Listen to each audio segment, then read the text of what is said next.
Okay, today a very important aspect of statistics, we're going to discuss the normal curve and normal distributions.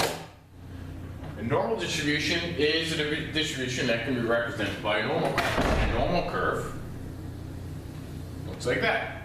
So if you were to graph a frequency histogram or anything, or just take a look at data, if it can model this sort of a curve, then it's most likely a normal distribution. So normal distributions have some pretty specific requirements. The mean and the median are the lines of symmetry. And by lines of symmetry, what I mean is this. The line of symmetry is there. So that would be the mean and the median for the set of data. Approximately 68% of the data lies within one standard deviation of the mean. Approximately 95% of the data lies within 2 standard deviations of the mean. And approximately 99.7% of the data lies within 3 standard deviations of the mean. So let's just see, what does all of that even say? Let's draw a normal curve.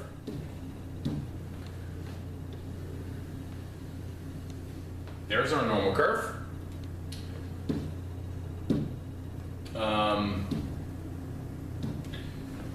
This would be the mean, x bar.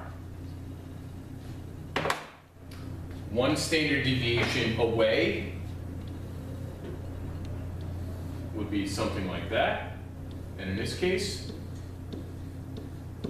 68% lies within 1 standard deviation of the mean. So 1 standard deviation below and 1 standard deviation above. And this would be 1 standard deviation below the mean and 1 standard deviation above the mean. This chart is on your Regents reference sheet, so be familiar with these percentages. The exact percentages you don't necessarily need to memorize, but it is nice to know the general percentages for the normal curve. 2 standard deviations away would be something like this. So that's 2 standard deviations below, 2 standard deviations above. So within 2 standard deviations, either 2 below or 2 above, that would be 95%. And then the last one was within 3 standard deviations. So 3 below, 3 above, in which that was 99.7%. So if a set of data satisfies these requirements, then the set of data is said to be normal. Again, the line of symmetry here is the mean, so the mean is in the middle. Z-score. The z-score is the number of standard deviations away from the mean. So it's the formula for z-score is x minus the mean over the standard deviation, the score that you're concerned with, minus the mean over the standard deviation. This numerator here, x minus x bar, that's called the deviation. The deviation is how far a specific term varies from the mean, while the standard deviation is how far a typical term varies from the mean. So this quotient here will give you the z-score. In this case, when we were just representing the normal curve with percentages, these are z-scores. -1, z equals -1, z equals -2, z equals -3, z equals 1, z equals 2, z equals 3. So yes, a z-score can be negative, and a z-score being negative simply tells you that you're below the mean. A z-score being positive tells you you're above the mean. So the larger the z-score, the stronger the score is. The lower the z-score, the weaker the score is. A z-score of 0 means that you're at the mean. So let's say we have a biology exam with a mean of 32 and a standard deviation of 3. An algebra exam has a mean of 73 with a standard deviation of 10.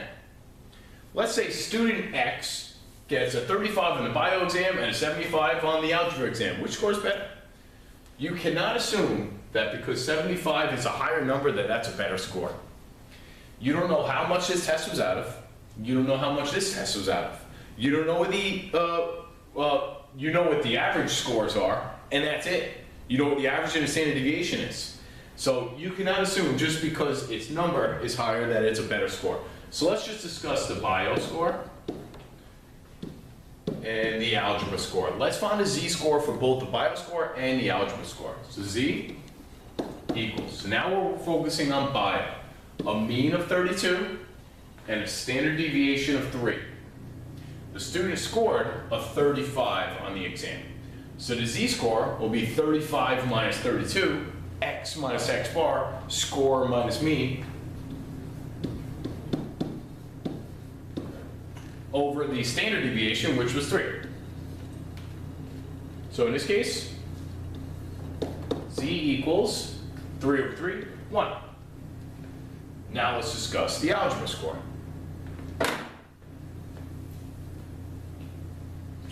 Algebra had a mean of 73. Let me use a different color here. Mean of 73 and a standard deviation of 10.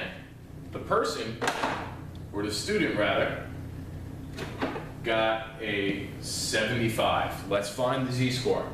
X minus x bar, score minus mean, z equals 75 minus 73 over 10.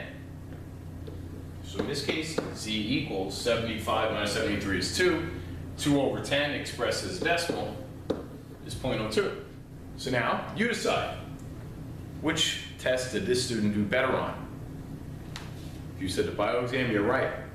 The reason that this is the better score is because of the normal curve. Let's take a look at these two z-scores and put them on the normal curve and see where they lie in relation to the mean. So in this case, for the bio exam, we had a mean of 32. So 32 was in the middle. We had a mean of 32. We had a standard deviation, of, this is the bio exam again. The bio exam had a mean of 32 and a score of 35 with a standard deviation of 3. So if we wanted to set up a normal curve, start with the mean in the middle, 32.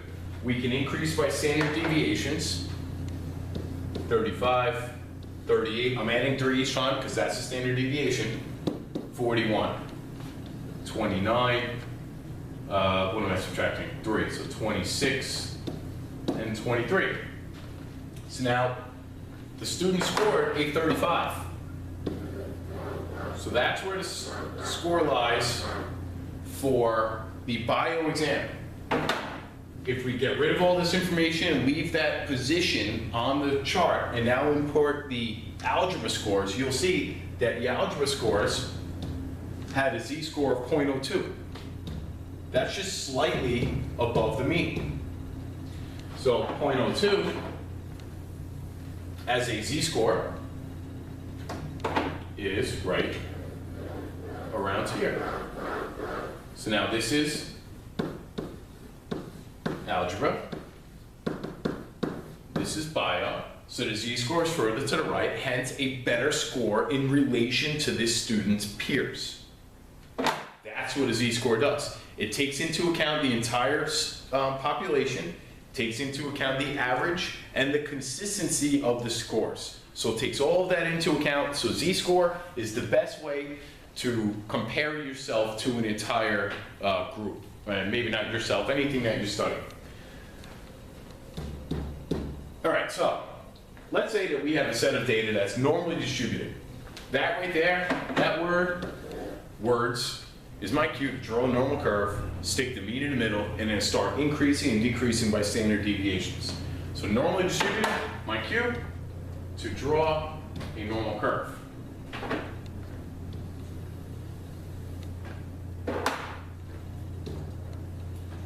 It has a mean of 50. Before I go any further, I'm going to put a 50 right in the middle.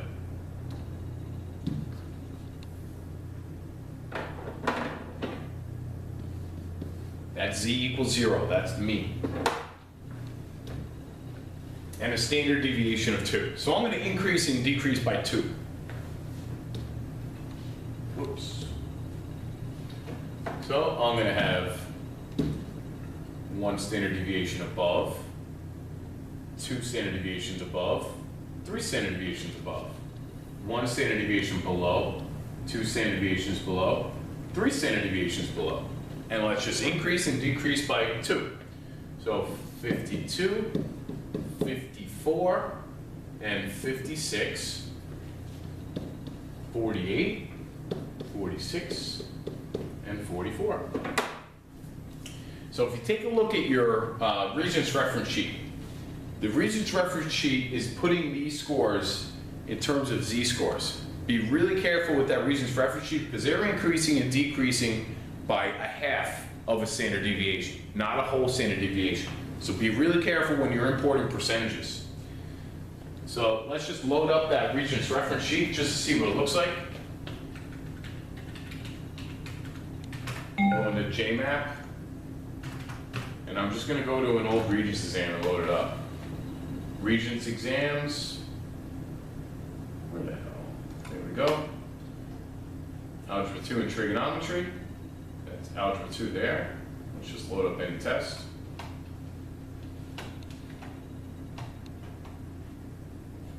And we'll load up the reference sheet to see, to show you that it's increasing, decreasing by half. So here's the Regents reference sheet. Notice it's increasing and decreasing by half. 0, 0.5, 1, 1.5, 2, 2.5, 3. So there are certain percentages here that you're just going to import onto your information. So now careful, 19.1 is between 0 and a half of a standard deviation, not a whole standard deviation. So let's see what this question is even asking us. What percentage of scores are less than 50? Well, 50 is right in the middle. So they're asking you, what percent is here and below? Well, these graphs are symmetrical. The whole thing is 100%. This is the halfway mark. So 50% of the population is at a 50 or below.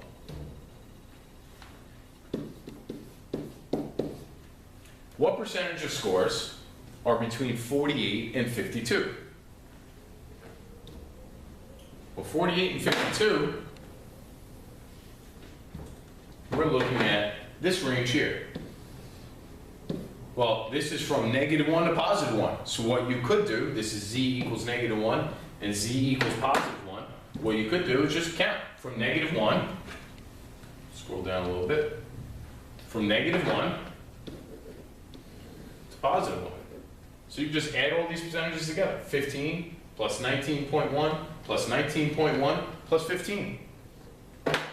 Add these all up, that's 68.2. So 68.2%, and there's our answer for part B. 68.2%. What percentage of scores are between 46 and 54? Well, let's just see what they're looking at. They're looking at 46 to 54. 46 is here, 54 is here. So let's calculate some z-scores. This is 1, 2 standard deviations below. This is 1, 2 standard deviations above. So we're just going to count the percentages between -2 and +2 on a reference sheet.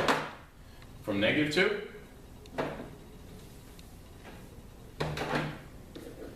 to +2. This entire window, so we're going to do 4.4 plus 9.2 plus 15 plus 19.1 plus 19.1 plus 15 plus 9.2 plus 4.4. And you should get something pretty close to 95%.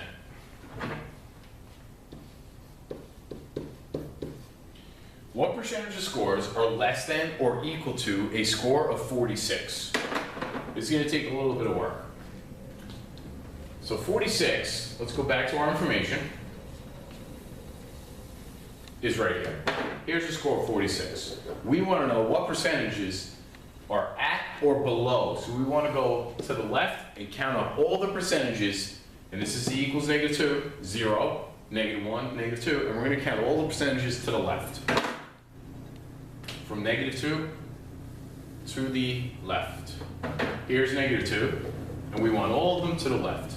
So we have 1.7 plus 0.5 plus 0.1, which is 2.3%.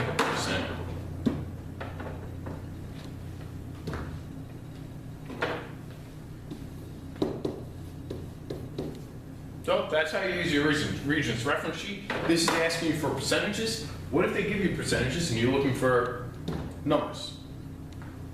So on a standardized test, the test scores are normally distributed with a mean of 60 and a standard deviation of 6. Before I do anything, I'm going to set up a normal curve. Normal distribution, set up your normal curve, put your mean right in the middle. In this case, our mean was 60.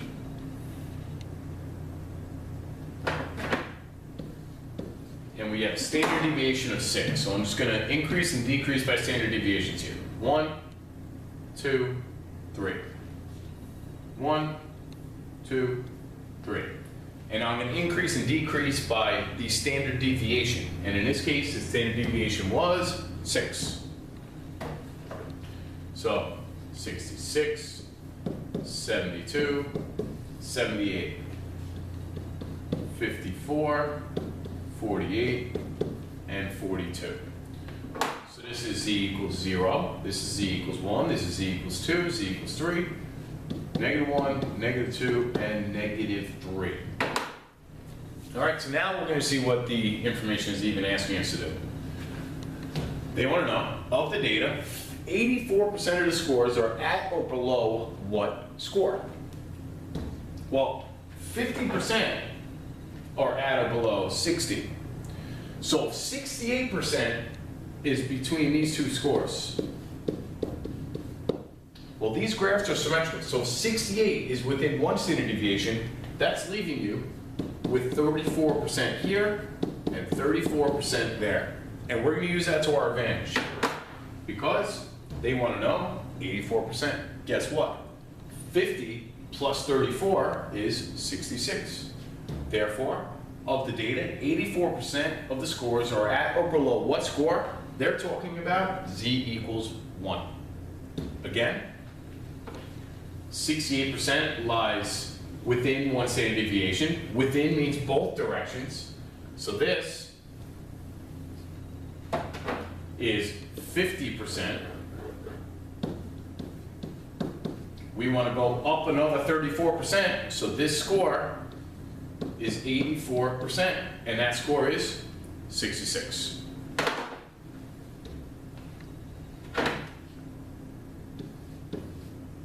Of the data, 16% of the scores are at or below what score? So we're going to start with 50, because I know that's in the middle. Let's get rid of all the work from the previous one.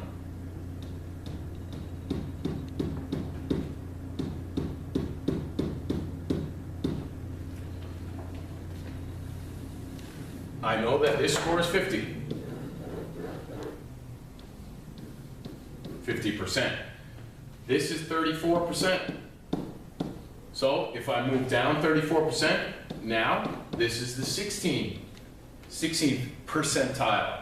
So 54. Oops, wrong one. So this was 66. And this was 54. What's the z-score for a 48? Well, z is x minus x bar over standard deviation, which in this case, a 48 is our score, our mean is 60, and our standard deviation is 6. So 48 minus 60 is -12, and -12 over 6 is -2. What percentile is that? For the percentile, add up the percentages leading up to that number. We're at z equals -2. So we worked with that percentile already. That is the 1.7 plus 0.5 is 2.2, plus 1 is 2.3, so that's the second percentile. Not very good. That means you're at it better than only 2% of the population. So the z-score here is -2. If 2,000 students took the exam, how many can you expect to score at or above a 72? So we'll have to see which z-score represents a score of 72. Well, 72